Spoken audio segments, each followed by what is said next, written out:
The search is over para kay dismissed Bamban Mayor Alice Guo matapos siyang maaresto sa Indonesia. Magpapadala roon ng team ang DOJ at NBI para umalalay sa pagpapabalik sa Pilipinas sa dismissed na alkalde. Pero sabi ng Department of Justice, hindi ganoon kasimple ang pagpapauwi sa kanya sa bansa. Saksi, si Salima Refran. Sa apartment na ito sa Tanggerang City sa Indonesia, nagtapos ang paghahanap kay dismissed Bamban Mayor Alice Guo. Inaresto siya roon ng Indonesian Police mag-aalauna ng madaling araw kanina, oras sa Pilipinas. Ayon sa NBI, mas maikli ang buhok niya ngayon kumpara noong huli siyang humarap sa Senado noong Mayo. Para maitago ang kanyang identity, meron nang lumabas, nakita na yung na-share ang Indonesian Police na talagang maiksi na ang buhok niya, nagpaputol ng buhok to conceal her identity. Kasama ang mga operatiba ng PNP, Immigration, NBI at Indonesian authorities, mahigit isang linggo ring nag-backtrack ang iba't ibang ahensya ng pamahalaan sa Jakarta at mga karatig lugar. Tulad ng CCTV na ito kung saan nakita si Alice Guo nang sumakay ng isang riding app. Noong August 20, namataan si Guo na dumating sa isang airport sa Indonesia. Sa video mula sa ating source, makikitang may kasama siyang lalaki na kinilala ng source na si Duan Renwu, ang Chinese boss ng Lucky South 99 Pugo sa Porac, Pampanga. Yung naging basis po ng pag-aresto kay Mayor Alice Guo in Indonesia was the information given by the Philippine Bureau of Immigration na meron tayong mission order issued against her kasi alam natin na siya po ay humaharap sa deportation case dito sa Pilipinas for being an undesirable alien as well as for misrepresentation. Nagdagdag pa po tayo, may pinadala din po natin yung information about her other cases. May blue notice na yan sa loob ng Interpol. Marami talagang violations. May mga reklamong nakahain laban kay Guo sa Department of Justice pero wala pang naihahain sa korte. Kabilang dito ang Qualified Human Trafficking, Tax Evasion at paglabag sa Anti-Money Laundering Act. Nitong July, pinaniniwala ang patagong lumabas sa bansa si Alice Guo kasama ang mga kapatid.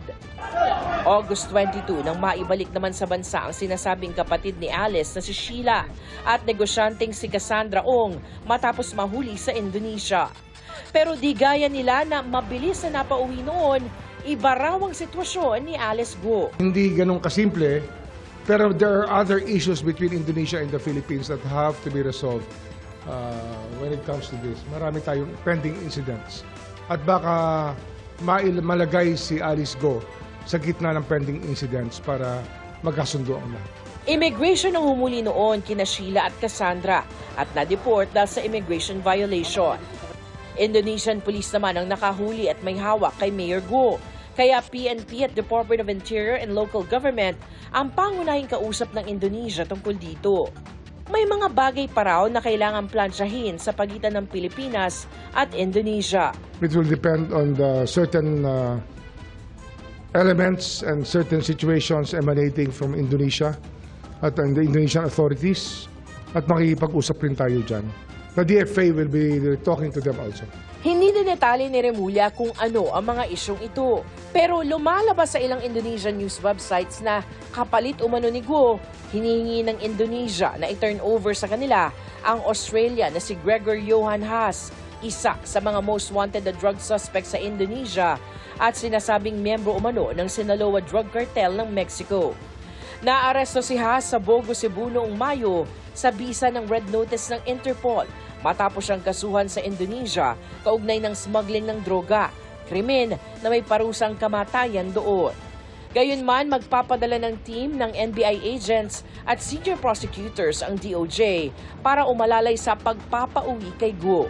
Pwedeng bukas, makalawa, maibalik na namin dito si Ali. Diretso muna sa BI, Bureau of Immigration for immigration violation.